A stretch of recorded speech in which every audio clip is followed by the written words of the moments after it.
acclamer très fort le nom du Seigneur, à pousser un cri de joie envers le lion de la tribu de Juda, envers celui qui a vaincu la mort, qui est ressuscité et qui vit au siècle des siècles. Oh Jésus, sois glorifié. Est-ce que tu peux l'acclamer encore plus fort ce matin? Il est le seul juste, le seul digne, le seul qui mérite honneur, louange, puissance et gloire. À lui soit l'honneur dans tous les siècles des siècles. Amen. Seigneur, merci pour ta douce, divine, sainte présence parmi nous. Merci pour ces temps où nous allons te rencontrer, où nous allons être face à toi. Seigneur, je sais que ce matin les masques vont tomber, que ce matin des cœurs vont être déchirés et que ta parole va libérer des vies. Seigneur, merci pour les hommes, les femmes que je vois que tu appelles en ces lieux et qui vont être différents Seigneur, dans cette génération. Oh, gloire à ton nom. Je te soumets toutes choses, je me soumets moi-même à toi. Au nom de Jésus notre Seigneur, nous disons Amen. Gloire à Dieu, que Dieu soit béni, oui, nous pouvons acclamer si nous voulons.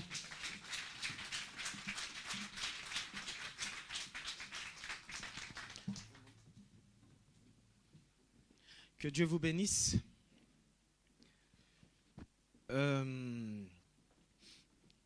Ce matin, je vais parler avec vous d'un thème que je ne pense pas finir ce matin. Sans doute que je le terminerai vendredi parce qu'il est assez... Voilà, il est assez prenant. Il y a beaucoup de choses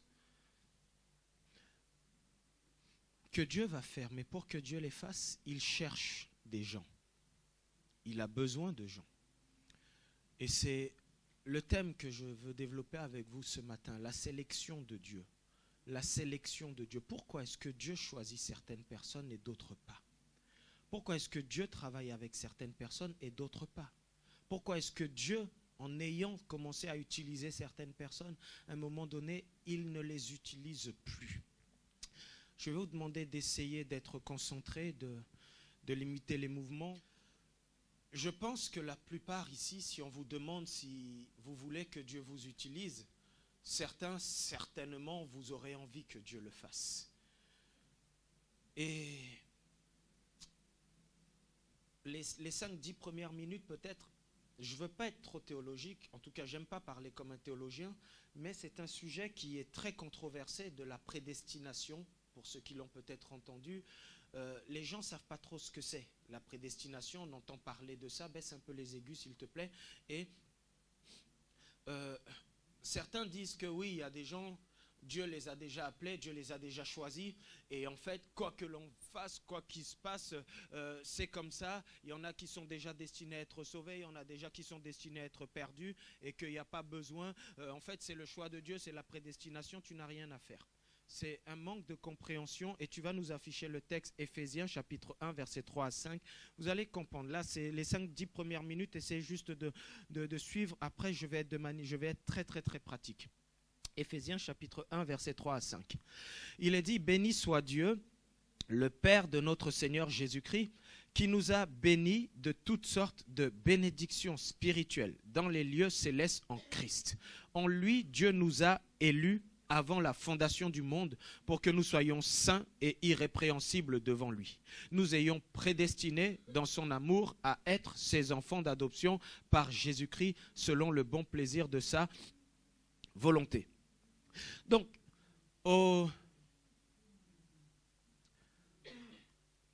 il est dit qu'au verset 4, en lui, Dieu nous a élus avant la fondation du monde. Le mot qui a été choisi pour élu ici dans l'original grec, la transcription veut dire choisir. Donc il est dit en lui Dieu nous a choisis.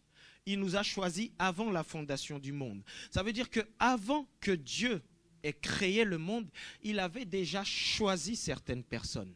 Mais la question que vous allez comprendre ce matin, c'est sur quels critères il s'est basé pour choisir les personnes. Parce que quand on va faire un entretien d'embauche, par exemple, les employeurs, ils ont déjà des critères de la personne qu'ils veulent. Ils ont déjà des éléments qu'ils veulent voir en la personne. Et quand tu viens en entretien, ils vont essayer de voir si dans ta vie, les critères que tu as correspondent à leurs besoins afin qu'ils t'embauchent. Si les critères que tu as dans ta vie ne correspondent pas aux besoins de l'entreprise, aux besoins du poste, ils ne vont pas t'embaucher. Ça ne veut pas dire que tu es mauvais, ça ne veut pas dire que ton profil n'est pas intéressant, mais peut-être que ton profil aurait pu même dans cette société correspondre à un autre poste, mais pas au poste voulu. Et il y a avec Dieu, selon les choses que nous voulons faire ou que Dieu veut faire avec nous, des critères auxquels nous devons correspondre. Et si nous ne correspondons pas à ces critères, Dieu ne peut pas nous choisir. Est-ce que quelqu'un me comprend jusque-là?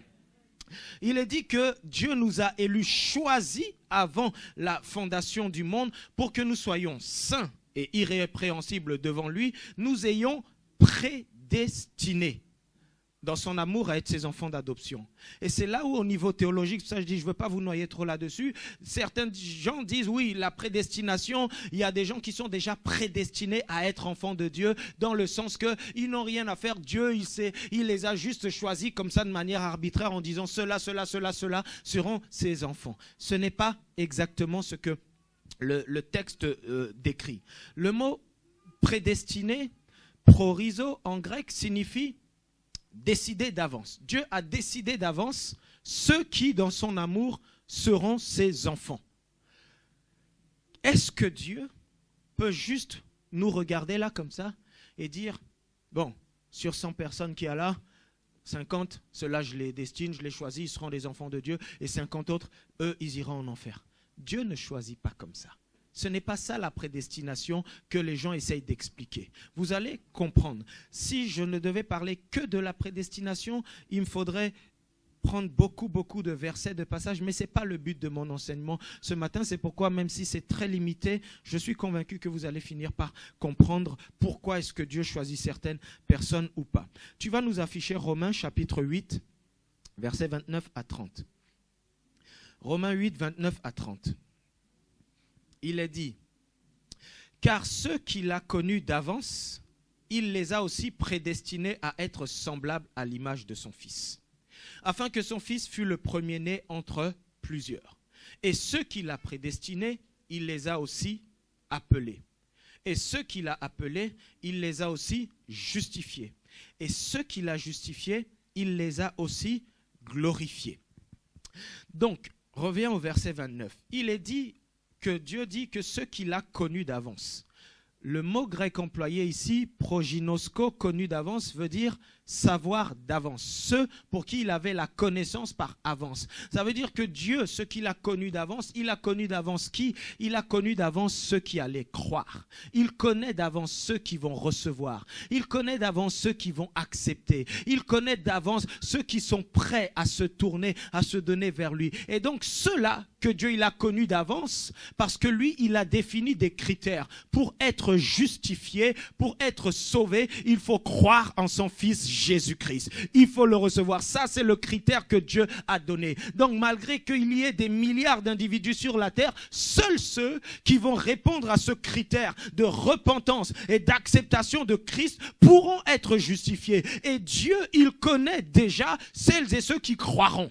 Ce n'est pas Dieu qui va les faire, les obliger de croire ou pas, mais il connaît d'avance. Et comme il sait d'avance ceux qui vont croire, eh bien, c'est pour cela qu'il est dit que ceux qu'il a connus d'avance et qui vont répondre aux critères, il va les rendre semblables à l'image de son Fils. Il va faire d'eux des semblables à Jésus. Jésus a été juste le premier-né, mais eux ensuite, ils seront ceux qu'il a connus d'avance. Qu'est-ce qu'il est dit? Il est dit qu'il va les appeler. Il va les nommer, il va les citer. Et ceux qu'il a appelés à venir à lui, il va les justifier. Il va les déclarer justes, il va les déclarer acquittés parce qu'il les a connus d'avance, tous ceux qui croiront. Et c'est ce que Jésus a dit, celui qui croit en moi ne périra point. Celui qui croit en moi est justifié. Et comme Dieu le connaissait d'avance, il est dit, quand je n'étais qu'une masse informe, tes yeux me voyaient. Et sur ton livre étaient inscrits tous les jours qui m'étaient destinés avant qu'aucun d'eux n'existât. C'est-à-dire qu'avant même ton premier jour sur terre, la Bible nous enseigne que tous les jours de ta vie, Dieu les connaissait déjà. Avant même qu'un seul jour de ta vie, tu ne l'aies vécu, Dieu connaissait déjà la totalité de tout ce que tu allais faire. Il connaissait tout ce que tu allais produire comme bonnes œuvres, tout ce que tu allais produire comme péché. Dieu connaît du début à la fin la totalité de tes œuvres. Si, je vous pose juste une question, réfléchissons ensemble. Si, pour reprendre l'exemple que j'ai pris tout à l'heure d'un recrutement, une entreprise cherche un comptable et que l'entreprise sait à l'avance que ce comptable-là, il est très bon, très fort, mais qu'il va détourner 1 million d'euros. Elle le sait à l'avance. Répondez-moi, si c'est vous qui devez recruter la personne, vous allez la recruter ou pas? Pourquoi? Mais pourtant, elle est compétente. Pourtant, elle pourrait peut-être vous en faire gagner beaucoup. Mais comme vous savez à l'avance qu'elle va faire quelque chose qui pourra peut-être mettre en péril la santé de votre entreprise, qui pourra peut-être causer la faillite de votre entreprise, à cause de la connaissance que vous avez, vous n'allez pas recruter la personne. Imaginez-vous Jésus qui choisit les 12. Il choisit Judas dans l'affaire. Jésus n'était pas aveugle.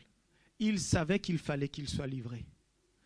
Il fallait qu'il choisisse la personne même qui allait le livrer. Parce que s'il choisissait une autre personne et qu'il n'était pas livré, la mission que Dieu avait envoyée, avait prévue pour lui, il n'allait pas l'accomplir. Donc, en connaissance de cause, le Seigneur a choisi un traître. Pas parce qu'il manquait de discernement, mais parce qu'il fallait que la volonté de Dieu s'accomplisse. Des choix que Dieu va faire dans la vie de certaines personnes, c'est pas parce que Dieu est ignorant qu'un tel, il a telle faiblesse, qu'un tel peut passer par-ci, par-cela, mais Dieu sait que si certains chemins, tu ne passes pas par là, si parfois même certains péchés, certaines choses n'arrivent pas dans ta vie, non pas que Dieu le veuille, tu ne pourras pas entrer dans la destinée que Dieu a prévue pour toi. Tout ça, le Seigneur le sait. Il connaît la totalité des jours qui sont destinés pour ta vie. Et ces choix vont être conditionnés par rapport à ton appel, par rapport à ce qu'il veut faire au travers de toi, vont être conditionnés par ce qu'il connaît de ta personne, par ce qu'il connaît de ta vie, par ce qu'il connaît de tes réactions. Lisons Jérémie chapitre 1 verset 5. Jérémie 1, 5. Avant que je t'eusse formé dans le ventre de ta mère, je te connaissais. Et avant que tu fusses sorti de son sein, je t'avais consacré, je t'avais établi prophète des nations. Dieu dit, avant même que tu ne sois formé dans le ventre de ta mère, je te connaissais. Dieu te connaît, toi qui es là ce matin. Dieu te connaît de A à Z. Il te connaît plus et mieux que toi. Toi, tu ne connais pas le nombre des cheveux de ta tête. Lui, il les connaît. Il connaît tes forces. Il connaît tes faiblesses. Il connaît ce que tu peux endurer, ce que tu ne peux pas endurer, ce que tu peux supporter, ce que tu ne peux pas supporter, ce que tu peux faire pour lui, ce que tu ne peux pas faire. Dieu te connaît. Tu peux penser être capable de certaines choses. Mais Dieu sait si tu n'en es pas capable, si tu en es capable ou pas. Lorsque Jésus, la nuit où il fut livré, a dit à ses disciples, cette nuit même, vous serez tous dispersés. Pierre s'est levé et lui dit, Rabbi, jamais. Même si tous les autres te laissent, moi je ne te laisserai jamais. Jésus le regarde, lui dit, aïe oh Pierre, toi-même, tu dis que tu seras avec moi. Oui, maître, moi, impossible. Moi, je me battrai, je mourrai pour toi. Mais je te dis, avant même que le coq n'ait chanté, tu m'auras renié 3 fois. Pierre dit, c'est pas possible. Peut-être qu'il y en a comme Pierre qui vont dire, moi, pour Dieu, je mourrai. Moi, pour cette église, je me donnerai. Moi, pour si. Peut-être que Pierre était sincère. Pierre n'était pas en train de flatter. Mais le Seigneur connaît nos forces, nos faiblesses. Il sait ce qui sort de nos bouches et que nous sommes capables de faire et ce qui sort de nos bouches et que nous ne serons pas capables de faire. Dieu dit à Jérémie, avant même que je t'eusse formé, je te connaissais. Cela veut dire, frères et sœurs, que Dieu connaît notre caractère sur le bout des doigts. Il connaît notre caractère par cœur. Il connaît notre personnalité par cœur. Il sait à merveille et parfaitement ce que tu es capable de faire ou de ne pas faire. Ce que tu seras capable d'endurer, de supporter pour son nom ou de ne pas supporter. Tout ça, l'homme ne peut pas savoir. Mais tu peux te tenir devant ton pasteur, devant qui tu veux, pour dire, moi, pasteur, moi, apôtre, vraiment, je suis capable de faire ci, moi, je ferai ça. Moi, tu peux compter sur moi. 24 heures sur 24, tu m'appelles, je serai là. Tout ça, là, tu peux le dire. Mais Dieu sait ceux qui vraiment peuvent être à la hauteur de leurs paroles, de leurs promesses, de leurs engagements ou pas. Et justement, la sélection de Dieu, elle dépend, je dis bien elle dépend, de ce que Dieu connaît de toi. Les raisons pour lesquelles Dieu va te choisir, il tient compte de tout ce que tu es. Il tient compte pas juste de ce que tu fais, mais de ce que tu feras, de ce que tu es capable de faire, d'endurer pour lui. Il tient compte de tout un tas de choses que même toi, au moment où tu es là et tu dis, Seigneur, envoie-moi, toi-même tu ignores peut-être de ta vie. Toi-même tu ignores peut-être de ton caractère. Peut-être que tu haut de tes 30, 40 ans, 50 ans, 60 ans, tu penses que tu es ceci, tu es cela, tu es capable. Mais Dieu sait que peut-être à 20 ans tu étais comme ça, mais à 40 ans tu seras différent. L'apôtre, c'est Jésus qui disait à Pierre, lorsque tu étais jeune, tu allais où tu voulais, tu t'habillais comme tu voulais, mais lorsque tu vas vieillir, on te mettra des habits que tu ne veux pas, on te conduira où tu ne voudras pas. Peut-être que l'homme que tu es aujourd'hui à 20 ans, tu ne seras pas le même à 40 ans. Peut-être que la femme que tu es aujourd'hui à 30 ans, tu ne seras pas la même à 50 ans. Le Seigneur sait exactement comment tu évolueras et comment tu changeras. Moi-même aujourd'hui à 40 ans, j'ai changé. Je ne suis pas le même que j'étais à 18 ans, à 20 ans. Il y a des choses que je pensais même sur les choses de la vie que je ne pense plus pareil. Seul le Seigneur pouvait savoir que ma vie allait changer comme ça. Pouvait savoir que ma conception des choses allait changer comme ça. Peut-être qu'il y a des choses que je me disais il y a une dizaine d'années, une vingtaine d'années, moi je ferais ci, moi je ferais comme ça. Eh bien aujourd'hui, il y a des choses que je ne peux plus dire parce que j'ai changé. Et Dieu sait même les changements de ta vie d'aujourd'hui que toi tu ignores. Alors tu vas dire, mais Seigneur, pourquoi tu ne m'utilises pas? Pourquoi tu ne sers pas de moi? Tu vois, moi je suis là, moi je suis comme ci, moi je suis comme ça. Un jour, le prophète Élisée regardait le serviteur d'un roi d'Israël. J'ai oublié un peu le nom de ce serviteur-là. Et pendant que le prophète Élisée le regardait, tout d'un coup, le prophète Élisée s'est mis à pleurer. Et le serviteur du roi lui dit, mais pourquoi est-ce que tu pleures? Et il lui dit, parce que j'ai vu toutes les horreurs que tu vas commettre. Il lui explique que tu vas éventrer des femmes, que tu vas tuer des enfants, que tu vas faire ci, que tu vas faire ça, que c'est toi le prochain roi d'Israël, Dieu m'a montré. Et lui il a dit, mais comment ce faible serviteur que je suis, comment est-ce que je pourrais accomplir de telles choses, de grandes choses? Élisée avait vu. Lui-même, quand Élisée lui disait ce qu'il allait faire, il était étonné parce que ce n'était pas possible que lui, il puisse devenir roi et faire ces choses-là. Dieu te connaît. Dieu connaît chacun de nous. Même s'il y a des choses, ah non, moi jamais je ne commettrai tel péché, ah moi non, jamais je ferai ceci, ah moi non, jamais je serai dans telle chose. Tu peux le dire et être sûr, être sincère de cela, mais Dieu sait. Dieu te connaît mieux que toi.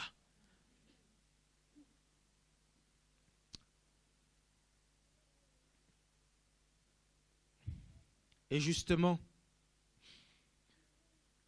l'une des choses qui fait que Dieu est obligé de tenir compte de qui nous sommes, de comment nous allons évoluer, de comment nous ferons les choses avant de nous choisir ou pas, avant de nous donner des missions ou pas, c'est que il y a un principe que Dieu ne peut jamais transgresser dans sa parole. Un principe que Dieu ne peut jamais violer dans sa parole. Un principe que Dieu ne peut jamais passer outre, c'est le principe du libre arbitre. Le principe du libre arbitre qu'il a donné à l'homme. Le principe de la volonté de l'homme que Dieu ne touche pas. Dieu ne touchera jamais ta volonté. Il ne t'empêchera, il ne t'obligera jamais, je dis bien jamais, à faire quelque chose contre ta volonté. Le jour où Dieu fait ça, il commet déjà le premier péché. Parce que c'est lui qui a donné à l'homme la liberté de choisir. Lisons Deutéronome chapitre 30, versets 15 à 19. Est-ce que Dieu est tout puissant pour vous ou pas? Est-ce que vous pensez que Dieu aurait pu empêcher Adam et Ève de manger de l'arbre du fruit? Il a la puissance pour ça, non? En termes de toute puissance. David qui a été adultère, est-ce que vous pensez que Dieu aurait pu empêcher qu'il devienne adultère? Il a la toute puissance pour ça. Mais pourquoi est-ce que Dieu n'a pas empêché Adam et Ève de désobéir? Pourquoi est-ce que Dieu a laissé David commettre l'adultère? Pourquoi est-ce que Dieu a laissé un certain nombre de choses se faire? Or qu'il est tout puissant, il peut empêcher tout ce qu'il veut. Que quelqu'un dise le libre arbitre. Lisons. Deutéronome 30, 15 à 19. Voici, je mets aujourd'hui devant toi la vie et le bien, la mort et le mal. Car je te prescris aujourd'hui d'aimer l'Éternel ton Dieu, de marcher dans ses voies et d'observer ses commandements, ses lois et ses ordonnances, afin que tu vives et que tu multiplies, et que l'Éternel ton Dieu te bénisse dans le pays dont tu vas entrer en possession. Mais si ton cœur se détourne, si tu n'obéis point, et si tu te laisses entraîner à te prosterner devant d'autres dieux et à les servir, je vous déclare aujourd'hui que vous périrez, que vous ne prolongerez point vos jours dans le pays dont vous allez entrer en possession après avoir passé le Jourdain. J'en prends aujourd'hui à témoin contre vous le ciel et la terre. J'ai mis devant toi la vie et la mort, la bénédiction et la malédiction. Choisis la vie afin que tu vives, toi et ta postérité, pour aimer l'Éternel ton Dieu, pour obéir à sa voix et pour t'attacher à lui, car de cela dépendent ta vie et la prolongation de tes jours. Et c'est ainsi que tu pourras demeurer dans le pays que l'Éternel a juré de donner à tes pères, Abraham, Isaac et Jacob. Si vous regardez ce dernier verset, Dieu dit, car de cela dépendent ta vie. Dieu va dire, je mets devant toi la vie et la mort, le bien et le mal, etc. Choisis, à toi de faire le choix, de marcher, d'obéir, de faire. Mais Dieu dit, de tes choix va dépendre ta vie. De ce que tu choisiras d'obéir à moi ou pas, de te soumettre à moi ou pas, cela va dépendre des choses qui vont se passer dans ta vie. Cela, la prolongation même de ta vie va dépendre de ce que tu choisis. Donc là, le Seigneur est en train de dire, ce n'est pas lui qui va décider si tu vas vivre 40 ans, 50 ans, 60, 70 ans, cela va dépendre de tes choix. Il met devant toi la vie et la mort. Il met devant toi le bien et le mal. Il met devant toi la possibilité d'agir de telle ou de telle manière. C'est à toi maintenant de choisir. En sachant que le salaire du péché, c'est la mort. En sachant que marcher de telle manière ou dans telle voie, voici ce que ça peut attirer comme malédiction dans ta vie. Voici ce que ça peut attirer comme blocage dans ta vie. Voici ce que ça peut produire comme malheur. Dieu te dit. Après, il te dit choisis. C'est pour cela que dans Apocalypse à la fin, quand Jésus dit « Je reviens bientôt », il dit que celui qui se souille davantage. Que celui qui pêche, pêche encore davantage. Mais que celui qui se sanctifie davantage. Et il dit « Voici, moi, je viens. Avec ma rétribution sera avec moi et je rendrai à chacun selon ses œuvres. » Le Seigneur le dit. Et là, il ne parle pas au monde, il parle à l'Église. Il dit, si vous voulez vous souiller, souillez-vous. Vous voulez pécher, péchez. Il n'y a pas de problème. Mais dites-vous bien que moi, Jésus, je reviens. Et je viendrai avec la rétribution de chacun selon ses œuvres. Donc le Seigneur, il ne t'interdit pas de pécher. Vous entendez ce que je dis? Que ça vous choque ou pas, il te dit, tu veux te souiller, souille-toi. Tu veux te livrer à la débauche, vas-y. Mais sache que de ce que tu fais va dépendre ce que tu vas vivre. Et de ce que tu choisis, de ce que tu fais comme choix, va dépendre comment le Seigneur, lui, va te choisir. Parce que Dieu respecte la volonté de l'homme. Aujourd'hui, tu dis, je ne viens plus à l'église. Dieu ne va pas te prendre un pistolet et te dire, si tu ne viens plus là, tu vas voir. Quand on s'éloigne de la présence de Dieu, c'est la mort. Je n'associe pas l'église nécessairement à la présence de Dieu. Et je veux dire que quand tu choisis de te retirer de la présence de Dieu, tu crois qu'il va s'arriver quoi dans ta vie? Quand tu choisis de te couper de la sagesse, quand tu choisis de ne pas écouter les conseils, quand tu choisis de ne dépendre que de toi et de ne faire les choses que par toi-même. Il y a une sœur parmi nous qui est partie en Angleterre, puisqu'elle a trouvé du travail. Elle est partie là-bas, je crois, il y a 1 ou 2 semaines. Nous la baptiserons dans les mois prochains quand elle reviendra de temps en temps en France. C'est quelqu'un qui est débrouillarde, qui essaye d'apprendre de Dieu et qui, sur certaines choses, voilà, elle vraiment, si elle parle à Dieu ou si elle demande à Dieu, c'est que vraiment elle est au bout, parce qu'elle, c'est le genre de personne, et il y en a qui sont ici comme ça, ils n'aiment pas demander de l'aide. Ils n'aiment pas, voilà, même si c'est dans leur galère, il faut qu'ils se débrouillent seuls, etc., machin, tout ça. Donc, elle devait partir et il fallait qu'elle liquide ses biens et sa voiture et tout un tas de choses. Depuis 2 mois, 3 mois qu'elle connaissait qu'elle allait partir, elle met sa voiture en vente, etc., et puis elle trouve personne. 2-3 jours avant que elle ne parte en Angleterre, je reçois un message de sa part, voilà, j'arrive pas à trouver un vendeur pour la voiture, je ne comprends rien, il y a plein de choses qui se sont bloquées, etc., tout ça, je pensais que j'allais réussir ou autre. Comme je connais sa manière d'être et autres, etc., j'ai commencé à simplement lui parler, en lui disant, tu sais, tu as toujours fonctionné comme ça. Pour toi, quand tu te sens capable de faire les choses, tu n'invites pas le Seigneur. C'est Jésus qui a dit, sans moi, vous ne pouvez rien faire. Mais Seigneur, je peux bien acheter une baguette sans toi. Mais Seigneur, je peux bien faire les choses. Mais Jésus dit, sans moi, vous ne pouvez rien. Vous savez, vous pouvez être là tel que vous êtes et décider de faire ci, de faire ça. Est-ce que vos yeux voient dans le monde spirituel pour savoir tout ce qu'il y a derrière? Est-ce que vos yeux voient que dans ce que vous allez faire, ce qui peut avoir comme conséquence derrière? Vous ne voyez pas tout ça. Il y a des choses, tu peux te sentir capable, mais tu ne sais pas à quel moment un frein, un blocage peut se dresser. Le Seigneur nous dit, recommande ton sort à l'Éternel, mets en lui ta confiance et il agira. La Bible nous dit que nous devons reconnaître Dieu dans toutes nos voies pour que le Seigneur aplanisse nos sentiers. J'ai commencé à lui dire, tu vois, sur pas mal de choses, de choix que tu fais dans ta vie, regarde, Dieu tu le mets à l'écart, Dieu tu fais ci, Dieu comme ça, etc. Tout ça, tu t'appuies que sur ta force, ton énergie, machin. Voilà, le Seigneur te regarde pendant 3 mois ou autre, même vendre une simple voiture, tu n'as pas réussi à le faire. Et puis, enfin bref, je ne vais pas vous raconter tout ce que je lui ai dit, parce que ça la concerne. Mais, je lui ai dit, ma sœur, même s'il reste que quelques jours là, repens-toi. Demande pardon à Dieu de ton autosuffisance. Même pour les choses, quand on se sent capable, il faut toujours mettre le Seigneur devant. Il faut toujours inviter le Seigneur devant. Parce que c'est lui qui saura ce qui peut être un frein, un blocage et aplanir nos sentiers pour cela. Et je te dis, avant même que tu ne partes, Dieu va te donner, Dieu va t'envoyer l'acheteur. Il restait 3-4 jours. Hein. Elle devait partir le lundi comme ça. Ça faisait des temps qu'elle ne venait pas à l'église aux réunions du vendredi. Voilà qu'elle vient le vendredi à l'église. Sur la route, elle rencontre quelqu'un qui l'arrête et qui achète sa voiture. Et à un prix supérieur à ce qu'elle avait voulu. Si tu sais obéir à Dieu, ta vie sera couronnée de réussite.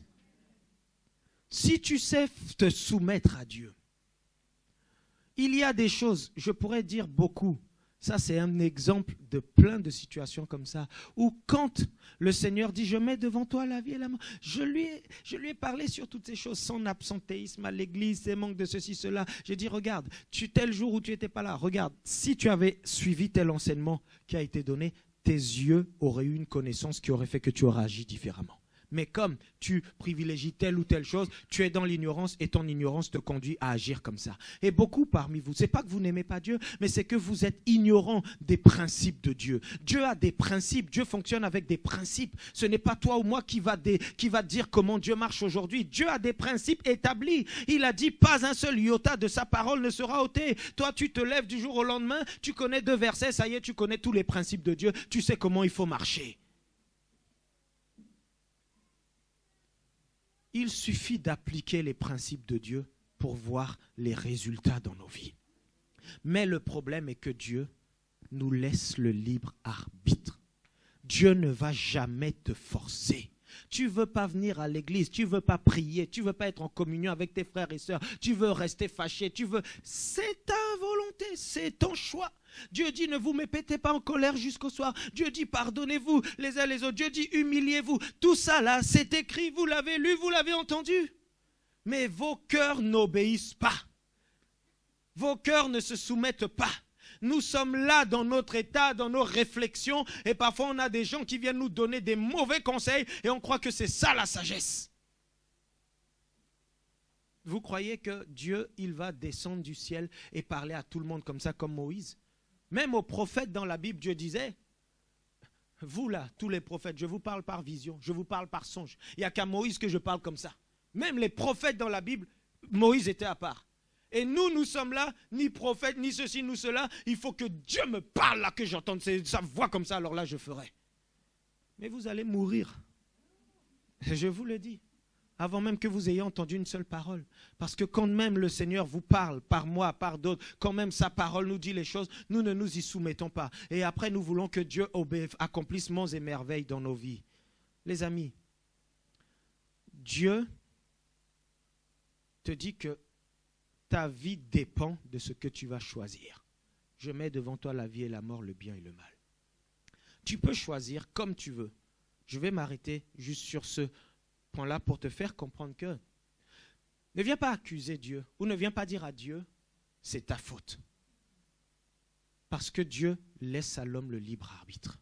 Et ça, Dieu ne le violera jamais dans ta vie. Le jour où Dieu le viole, ce libre arbitre-là, il a commis un péché. Tu pourras lui dire, Seigneur, tu n'as pas le droit. Ce que Dieu va faire, par contre, il peut influencer les situations dans ta vie pour t'emmener à changer d'avis. Mais tout ce qu'il influence, c'est dans le but que toi, tu prennes la décision de changer. Nous avons l'exemple de Jonas. Dieu lui dit, va, prêche la parole à Ninive pour que les gens se repentent. Mais Jonas, il voulait juste que ces gens-là périssent, meurent, parce que pour lui, c'était des grands pécheurs devant l'Éternel. Il fallait que Jonas aille. Jonas ne veut pas. Dieu, qu'est-ce qu'il fait? Il influence les situations. À un niveau où Jonas se retrouve avalé par un poisson. Probablement une baleine, en tout cas la Bible dit juste un poisson. Mais vous vous rendez compte qu'avant qu'il soit avalé, même quand il fuit là, il prend un bateau pour s'embarquer, pour aller à Tarsis ou je ne sais où, la tempête tombe là-bas. Tout se passe là-bas. Les gens même, ils ne comprennent pas. Vous savez, parfois dans vos vies, vous traversez des tempêtes parce que vous vous êtes éloigné de la volonté de Dieu. Hein? Parce que vous vous êtes parti loin de ce que Dieu voulait. Vous pensez que il y a certains déserts, c'est Dieu qui le veut. Mais il y a d'autres déserts, c'est nous qui les avons créés. Il y a certaines épreuves, c'est Dieu qui les veut. Mais il y en a d'autres, c'est nous qui les avons créées, je vous le dis. Et Dieu dit à Jonas, va là-bas. Jonas prend la direction opposée. Dieu te dit, obéis à ton apôtre, à ton pasteur, obéis à ton responsable. Toi, tu dis, et puis quoi encore? Moi aussi, Dieu me parle. Dieu te dit, soumets. Dieu te dit, humilie-toi. Toi, tu refuses, tu montres le dos là-bas pour dire, moi, là, je ne crains pas les hommes, je crains que Dieu. Très bien. C'est ce qui s'est passé avec Jonas. 3 jours dans le ventre du poisson. Je ne sais pas hein, si il a mangé des poissons, des sushis là-bas pour vivre ou machin. En tout cas, je ne sais pas comment il a fait pour survivre. Il devait être bon nageur. Enfin, j'en sais rien, j'imagine, je réfléchis. Parce que 3 jours dans le ventre d'un poisson, mais ça permet de réfléchir. Et parfois, il faut aussi que toi, tu sois dans des situations où ta tête là va prendre des bons coups pour que tu réfléchisses. Et ce n'est que quand Jonas a dit, mais finalement, Dieu est amour. Moi, Jonas, je suis d'Israël. Nous avons fait des veaux d'or, nous avons fait plein de choses, Dieu nous a pardonné, nous avons, etc., tout ça. Et puis, qui suis-je, moi, pour juger d'autres, etc. Si Dieu veut les sauver, les pardonner, après tout, Dieu me dit juste d'annoncer la repentance. Bon, ok, Seigneur, je vais le faire. Et là, comme par enchantement, le poisson te vomit juste là sur les bords de la ville. Vous savez, même si vous vous êtes détourné, le jour où vous revenez dans ses voies, Dieu vous remet sur le chemin. Dieu vous remet sur le chemin. C'est ce qu'il dit dans Apocalypse. Souviens-toi d'où tu es tombé, repens-toi et pratique tes premières œuvres. Dieu ne veut pas te rejeter, même si ta vie s'est enfoncée dans je ne sais quel péché, dans je ne sais quelle débauche ou autre. Le Seigneur dit, venez et plaidons, viens. Dieu dit que si tes péchés ils sont noirs comme on l'a, il va les laver, il va te purifier. Jésus a dit qu'il ne mettra jamais dehors celui qui vient à lui. Laissez les prophètes de malheur et les serviteurs de Dieu qui font que prêcher aux gens de dire que si vous avez péché, Dieu ne vous pardonnera jamais. Jésus a dit, tout péché sera pardonné aux hommes. Il n'y a que le blasphème de l'esprit, et ça encore, il faut connaître de quoi il s'agit. Mais ma soeur, mon frère, si tu es encore vivant là, et que c'est de tout ton cœur que tu es repentant, quel que soit ce que tu as commis aujourd'hui, Dieu te pardonne. Et comme Jésus a dit à la femme adultère, moi non plus, je ne te condamne plus, mais va et ne pêche plus. Toi aussi, le Seigneur te dit ce matin, si tu te repens de tes péchés et que tu te tournes vers lui, qu'il ne te condamne pas, mais il te dit, va et ne pêche plus. J'efface ton péché, mais je ne te donne pas une caution pour que tu recommences cela. Mais la personne qui veut te culpabiliser et te faire comprendre qu'il faudra que tu payes 10 ans, 100 ans pour ton péché, moi je suis désolé, Jésus a payé à ma place déjà. Par ses meurtrissures, il a obtenu la guérison, le pardon de ma vie. Et ce dont moi j'ai besoin maintenant, c'est de marcher avec lui et de ne plus pécher. C'est ce que tu dois retenir et comprendre. Le Seigneur te donne la vie nouvelle, il te donne son esprit. Et si cette parole te fait du bien, tu peux acclamer ton Dieu parce qu'il est vraiment le Dieu qui nous donne le pardon et la vie.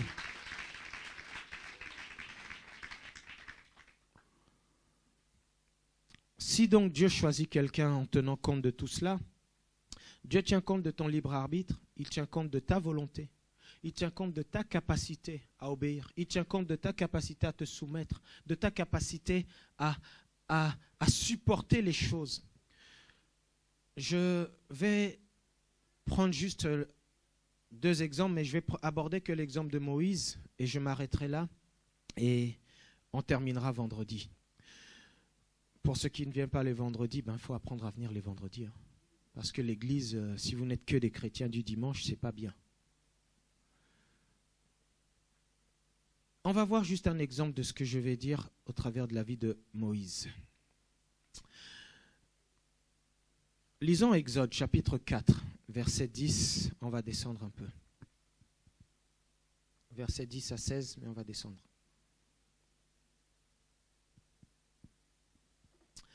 Moïse dit à l'Éternel, « Ah Seigneur, je ne suis pas un homme qui ait la parole facile. Et ce n'est ni d'hier, ni d'avant-hier, ni même depuis que tu parles à ton serviteur, car j'ai la bouche et la langue embarrassées. » L'Éternel lui dit, « Qui a fait la bouche de l'homme? Et qui rend muet ou sourd, voyant ou aveugle? N'est-ce pas moi l'Éternel? Va donc, je serai avec ta bouche et je t'enseignerai ce que tu auras à dire. » Moïse dit, « Ah Seigneur, envoie qui tu voudras envoyer. » Alors la colère de l'Éternel s'enflamma contre Moïse et il dit, « N'y a-t-il pas ton frère Aaron le Lévite? Je sais qu'il parlera facilement. Le voici lui-même qui vient au-devant de toi. Et quand il te verra, il se réjouira dans son cœur. Tu lui parleras et tu mettras les paroles dans sa bouche. Et moi je serai avec ta bouche et avec sa bouche et je vous enseignerai ce que vous aurez à faire. Il parlera pour toi au peuple et il te servira de bouche et tu tiendras pour lui la place de Dieu. » Alors,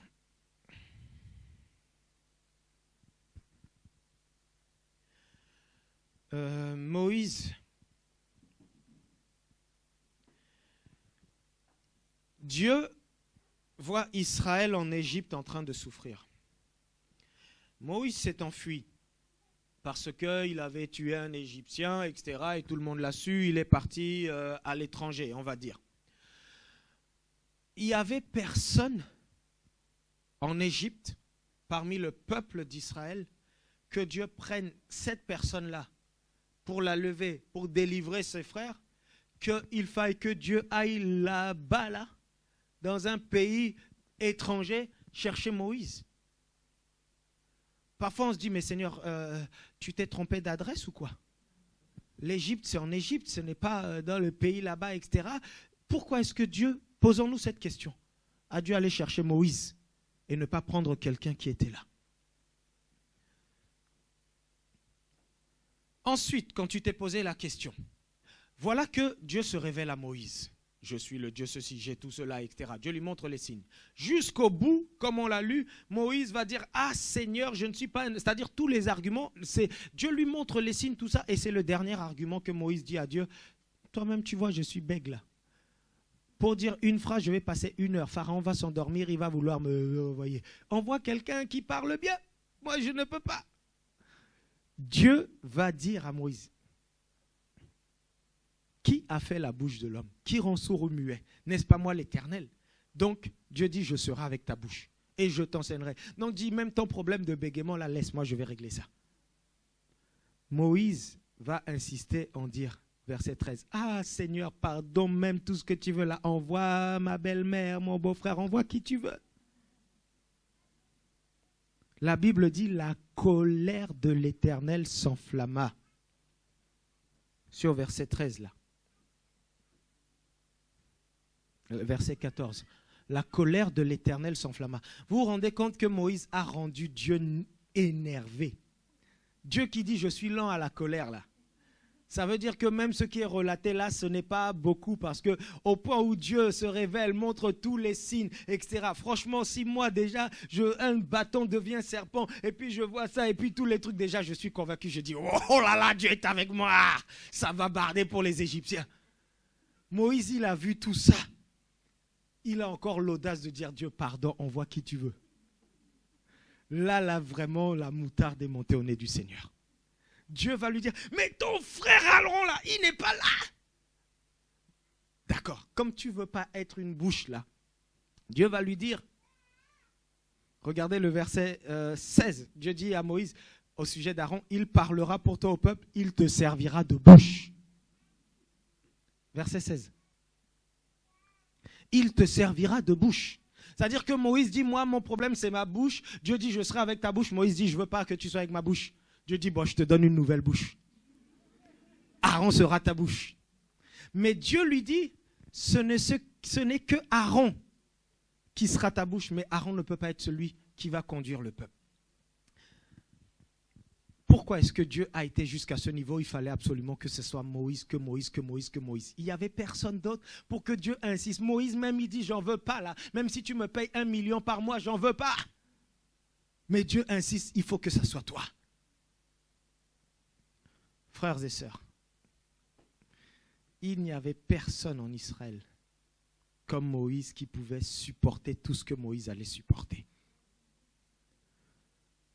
La Bible dit de Dieu, regardez, dit de Moïse, Nombre chapitre 12, versets 1 à 3. Nombre 12, 1 à 3. Marie et Aaron parlèrent contre Moïse au sujet de la femme éthiopienne qu'il avait prise, car il avait pris une femme éthiopienne. Et ils dirent, est-ce seulement par Moïse que l'Éternel parle? N'est-ce pas aussi par nous qu'il parle? Et l'Éternel l'entendit. Or Moïse était un homme fort patient, plus qu'aucun homme sur la face de la terre. Que quelqu'un dise, waouh! La Bible ne dit pas que Moïse est un homme juste patient. La Bible dit qu'il était plus qu'aucun homme sur la face de la terre. Moïse critiquait, si vous lisez son histoire là, tout le monde le critiquait. Là, c'est parce qu'il avait une femme étrangère, éthiopienne. Certains disent que c'était une femme noire, puisque l'Éthiopie était à majorité noire. Et puis, et puis Moïse, les gens, ils se disent, oui, il n'y a pas que lui à qui Moïse parle, Dieu nous parle aussi, c'est ce qu'il est en train de dire. Moïse, il ne répondait pas. Il était fort patient. Il savait s'humilier. Quand on lui faisait des reproches, il écoutait. Quand Dieu l'a envoyé auprès du peuple pour dire, voilà, l'Éternel m'envoie vous libérer, le peuple était content. Mais dès que Moïse allait auprès de Pharaon et que Pharaon a dit, qui est l'Éternel là, hein? Toi, t'es un rigolo. Tu veux prendre tout ce peuple-là, les emmener. Va là-bas, feignant. Augmenter leur tâche là. On va voir s'ils vont penser à aller adorer Dieu. Ça a été la réaction de Pharaon. Toi, Dieu t'appelle et te dit, va dire à Pharaon, libère mon peuple. Donc quand toi tu vas, tu te dis que, Pharaon, dès qu'il va entendre, hey, Pharaon, je suis Moïse que l'Éternel envoie, ainsi parle l'Éternel, laisse aller mon peuple. Là, toi, dans ta tête, tu te dis, oui, dès que Pharaon va entendre que c'est l'Éternel qui parle, il va dire, allez-y, je ne veux pas la fureur de l'Éternel. Mais lisez le texte. La Bible dit que Pharaon a souri, il a dit, qui est l'Éternel? Qui est ton Dieu là? Moi, j'ai suffisamment de Dieu ici. Donc même ton Dieu qui t'a envoyé, Pharaon le méprise. Et peut-être que des gens vers qui le Seigneur va t'envoyer, ils vont te mépriser, ils vont mépriser ton Dieu. Comment tu vas réagir? Est-ce que tu vas les insulter, les injurier, et dire, Seigneur, envoie le feu sur eux, foudroie-les? Moïse était un homme fort patient. Patient. Il encaissait les coups. Il supportait cela. Parfois, quand je vois que Dieu a dit à Moïse, même tu n'entreras pas dans la terre promise. Bon, je sais que Dieu n'est pas injuste, mais parfois je dis, Seigneur, tu as quand même abusé. Hein. Tout ce qu'il a enduré là, un peuple au cou roide, tout ce qui se passe, tout ce qu'il a souffert là, tu le laisses juste voir la terre promise de loin. J'ai dit, mon Dieu, moi si tu fais pardon, laisse-moi entrer quand même. Malgré toute la patience que Moïse avait, Israël, ce n'était pas un peuple simple à manier. Hein. Bon, je préfère encore MCSF, hein, même s'il y a des gens têtus, mais au moins, il y en a quand même qui me font du bien, qui me soulagent, m'encouragent. Mais Moïse, même son bras droit, le fameux Aaron là, regardez ce que Aaron va faire. Exode, chapitre 32, versets 1 à 5. Le peuple, voyant que Moïse tardait à descendre de la montagne, s'assembla autour d'Aaron. Et il dit, allons, fais-nous un Dieu qui marche devant nous, car ce Moïse, cet homme qui nous a fait sortir du pays d'Égypte, nous ne savons ce qu'il est devenu. Aaron leur dit, Aaron négocie même pas. Hein. Aaron leur dit, ôtez les anneaux d'or qui sont aux oreilles de vos femmes, de vos fils et de vos filles, et apportez-les-moi. Et tous ôtèrent les anneaux d'or qui étaient à leurs oreilles, et ils les apportèrent à Aaron. Il les reçut de leurs mains, jeta l'or dans un moule, et fit un veau en fonte. Et ils dirent, Israël, voici ton Dieu qui t'a fait sortir du pays d'Égypte. Lorsque Aaron vit cela, il bâtit un autel devant lui. Et il s'écria, demain il y aura une fête en l'honneur de l'Éternel. Va jusqu'au verset 21. Moïse dit à Aaron, que t'a fait ce peuple? Parce que Moïse se dit que le peuple, il t'a peut-être menacé à mort. Ils ont dit, on va tuer tous tes enfants, on va te faire du doigt pour que tu arrives à faire pareille chose. Moïse, mais ce peuple-là, il t'a fait quoi? Donc regardez l'explication d'Aaron. Aaron répondit que la colère de mon Seigneur ne s'enflamme point. Tu sais toi-même que ce peuple est porté vers le mal. Il commence à se justifier, c'est la faute du peuple. Ils m'ont dit, fais-nous un Dieu qui marche devant nous. Ils m'ont mis un couteau sous la gorge. Ils m'ont dit, si tu ne le fais pas, on va te trancher et t'offrir en sacrifice à l'Éternel. Hein? Est-ce que vous avez lu tout ça? Car ce Moïse, cet homme qui nous a fait sortir d'Égypte, nous ne savons ce qu'il est devenu. Je leur ai dit que ceux qui ont de l'or sont dépouilles. Ils me l'ont donné. Je l'ai jeté au feu et abracadabra, il en est sorti ce veau. Voyez comment il se justifie. Hein? Or que le texte d'avant, on dit bien que c'est lui-même. Les gens, ils sont juste venus lui dire, attends, on ne sait pas ce qu'il est devenu Moïse là. Vas-y, fais-nous un Dieu là, c'est bon. Hein? Il y a plein de... tous les chemins mènent à Rome. Dieu, c'est le même si on prie ça, c'est le même Dieu. Aaron va dire, oui, vous avez raison. Or qu'ils avaient bien entendu les 10 commandements. Je suis l'Éternel ton Dieu, tu n'auras point d'autre Dieu devant ma face, tu ne te feras pas d'objet taillé ni de représentation. Tout ça là, c'était frais. Ils ont eu toutes ces informations là en direct. Et Aaron va quand même dire, venez. Et le verset dit, il fit un veau d'or. C'est lui qui le fait. Mais là, il dit, écoute, moi j'ai juste jeté l'or. Et puis au bout d'un moment, un veau d'or est sorti. C'est-à-dire que même il ne se repent pas, il ne reconnaît même pas qu'il a mal agi, etc. Machin, tout cela. Mais vous vous imaginez que Aaron, c'était le bras droit de Moïse. La bouche de Moïse, que Dieu lui dit à Moïse, va là, Moïse ne veut pas. Donc Dieu insiste pour dire, bon écoute, je vais te donner Aaron pour être ta bouche. Mais imaginez-vous si déjà le bras droit est capable de faire ça. Qui Dieu pouvait envoyer? Il n'y avait que Moïse. Je dis, il n'y avait que Moïse. Il fallait que ensuite Moïse instruise Josué pour que Josué soit le prolongement de l'action de Moïse. Il y a, frères et sœurs, comme je vous le disais au début, Dieu connaît le cœur de chacun. Tu peux être là en disant, moi je marcherai, moi je ne céderai devant rien, moi ceci, moi cela, etc. Tout ça. Ah non, moi... Le Seigneur sait ce que tu es capable d'endosser et d'endurer comme critique ou pas. Il y en a, ils veulent juste, oui Seigneur, utilise-moi, opère par moi, fais des choses, fais ceci, fais cela, manifeste-toi. Quand ils nous voient agir, quand ils nous voient prier et que Dieu guérit et que des démons sont chassés et que des choses se passent, ils voient la puissance. J'aime beaucoup un serviteur de Dieu qui a dit, avant de voir ma gloire, vois aussi mon histoire. Vois aussi d'abord mon histoire avant de voir ce que Dieu fait au travers de moi. On est là, on voit que comment Dieu utilise quelqu'un et puis, oh Seigneur, je veux ceci, je veux cela, etc., machin, tout ça. Franchement, il y a des choses que je ne ferai que si le Seigneur me le redemande, mais 10 jours à sec en l'espace de 2 semaines, je ne l'ai pas fait pour le plaisir. Je ne l'ai pas fait pour venir devant vous et dire « Ouais, vous savez, moi je suis capable de me priver de nourriture pendant X jours ou autre. » J'ai des buts et des desseins que je vise. Je veux tuer cette chair qui est la mienne. Je veux me dépouiller totalement. Parce que je sais que l'ultime puissance de Dieu ne pourra vivre et se manifester au travers de moi que si je meurs à moi-même. Que si je renonce à moi-même, que si dans ma vie je ne laisse plus même une once de péché, d'impureté se mêler à mon comportement, à mon langage, à mon caractère. Je ne veux rien laisser entraver l'activité, l'action de Dieu de moi. Mais pourquoi je fais ça? Pour me faire voir? Non. Parce que je sais que comme au temps de Moïse, Pharaon ne laissera aller certaines personnes que si une main puissante l'y contraint. Il y a des démons qui ne bougeront que si une main puissante les y contraint. Et Dieu cherche ces hommes et ces femmes-là qui se mettront à part et par lesquels il pourra se manifester. Mais toi déjà, pour des petites choses basiques, tu es incapable de te sacrifier pour Dieu. Tu es incapable de te priver. Tu es incapable de te donner. Tu es incapable de faire des efforts.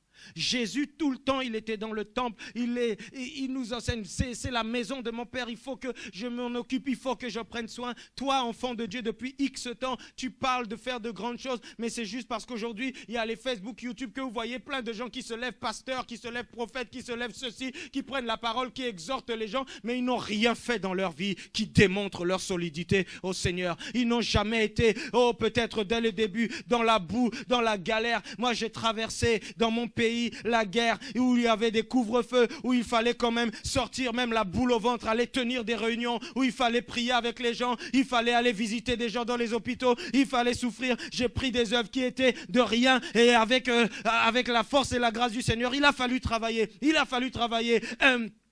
Former les gens, les instruire, les emmener à travailler, à servir le Seigneur, à équilibrer, à équiper des choses. Quelle critique, quelle chose on n'a pas eu à endurer, à être là. Vous arrivez aujourd'hui comme ça, mais toutes ces choses-là ne sont pas venues du jour au lendemain. Il y a des cœurs qui souvent, quand ils se lèvent, ils sont prêts à endurer, à souffrir. Et je ne sais pas pour ma part, Dieu seul sait jusqu'à quel niveau je suis capable de souffrir pour lui. Mais ce que je sais, en tout cas par rapport à mon niveau, il y a des dimensions de souffrance que je suis prêt à faire, que je suis prêt à affronter. Et des critiques, j'en ai eu, j'en aurai encore, ce n'est pas grave, ça ne me fera jamais reculer. Et ça, le diable, les démons de l'enfer peuvent entendre tout cela, qu'ils le fassent, mais je tiendrai debout pour mon Seigneur. Parce qu'il est mort pour moi, je vivrai pour lui. Parce qu'il a payé le prix pour ma vie, je travaillerai pour répandre son évangile partout. Et je sais qu'il y a de nombreuses âmes perdues, qu'il y en a certains que le diable ne laissera pas partir comme ça si ce n'est par une main puissante. Et moi, cette puissance, je la veux et je veux la libérer. C'est pourquoi je suis prêt à tous ces sacrifices et encore plus selon que Dieu me le demandera. Mais qu'en est-il de toi? Même venir à l'église le vendredi, en plus du dimanche, c'est un problème. Je suis trop fatigué, j'ai trop ceci, j'ai trop cela. Le vendredi, je vous parlerai de Paul, puisque ce sera notre deuxième exemple. Paul, aïe, aïe, aïe. Je vous lis juste un verset de Paul. J'ai été dans le travail et dans la peine, exposé à de nombreuses veilles, à la faim et à la soif, à des jeûnes multipliés, au froid et à la nudité. Juste ce verset-là. Il dit, il a veillé plusieurs fois. Il était exposé à la faim et à la soif et à des jeûnes multipliés. Ça veut dire que parfois il jeûnait beaucoup, mais parfois, c'est même pas qu'il jeûnait, il était exposé à la faim et à la soif parce qu'il n'y avait rien à manger. Donc, il savait faire la différence quand il était contraint de ne pas manger parce qu'il n'y avait rien à manger, parce que les situations étaient difficiles, et quand il jeûnait. Il a connu des choses pas possibles. Vous savez dans quelle dimension Dieu a utilisé Paul. On en parlera vendredi. Mais quand le Seigneur a choisi Paul, il a envoyé Ananias lui dire, c'est quelqu'un que j'ai choisi pour apporter ma parole aux païens et je lui montrerai tout ce qu'il va souffrir. Dieu dit à l'avance, on va étudier tout ce que Paul a souffert. Vous imaginez que Dieu lui dit, je vais lui montrer d'avance tout ce qu'il va souffrir. Si toi, Dieu te dit, tu vas aller dans telle ville, tu vas être lapidé, parce qu'il a été lapidé 3 fois. Tu vas endurer ceci, tu vas endurer cela. Peut-être que toi-même, tu vas réfléchir. Est-ce que j'ai envie d'y aller? Vous savez, c'est juste la question du libre arbitre. Dieu n'a pas forcé Paul. Il a dit, je vais lui montrer. Il y en a d'autres qui auront fui. Et tout ça, là, Dieu le voit. Il y a des niveaux d'onction, il y a des niveaux de grâce que le Seigneur ne peut pas répandre sur la vie de certains parce que Dieu voit que s'il leur donne ça dans leur vie, ça va être un sujet pour eux d'orgueil, ça va être un sujet de ceci, ça va être un sujet de cela. Il y a des lois en Florence. Vous connaissez c'est quoi le mécénat d'entreprise? Ton chiffre d'affaires en tant que société, tu as le droit de donner 1% à une œuvre, à une association. 1% seulement. Mais tu es business, tu donnes 1%. C'est-à-dire que tu as ta société, tu as juste un chiffre d'affaires, je n'ai pas dit un bénéfice, de 100 000 euros, 10% c'est 10 000 euros. 1% c'est 1 000 euros. Tu as un chiffre d'affaires de 100 000 euros, tu peux donner 1 000 euros. Comme ça, tu n'as rien à justifier, c'est la loi t'y autorise. 1 million de chiffre d'affaires, tu peux donner 10 000 euros. Ça a l'air de rien par rapport à ça, c'est 1 pour 1000. 10 millions, tu peux donner 1 million. Chaque année comme ça. Chaque année comme ça. Vous pensez qu'avec 1 million, on ne peut pas salarier beaucoup de gens? Hein? Voilà des exemples tout simples. Je sais que l'ouvrage de mes mains, Dieu va le bénir. Parce que tout ce que je le fais à dessein dans la pensée de mettre des moyens à la disposition du royaume de Dieu. Et peu importe, demain les gens qui vont critiquer, ça ce sont les pasteurs prédicateurs de l'argent. Les amis, vous ne savez pas d'où je suis venu et cet argent-là, ce n'est pas pour que je me construise des palaces. C'est pour financer le royaume de Dieu et qu'il avance. C'est pour salarier des gens.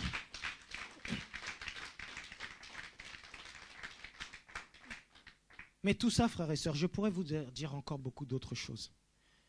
On peut parler, mais à la fin, on voit qui fait les choses ou pas. Ne sois pas comme Pierre, Seigneur, jamais, personne, même si tout le monde te renie, moi je ne te renierai pas.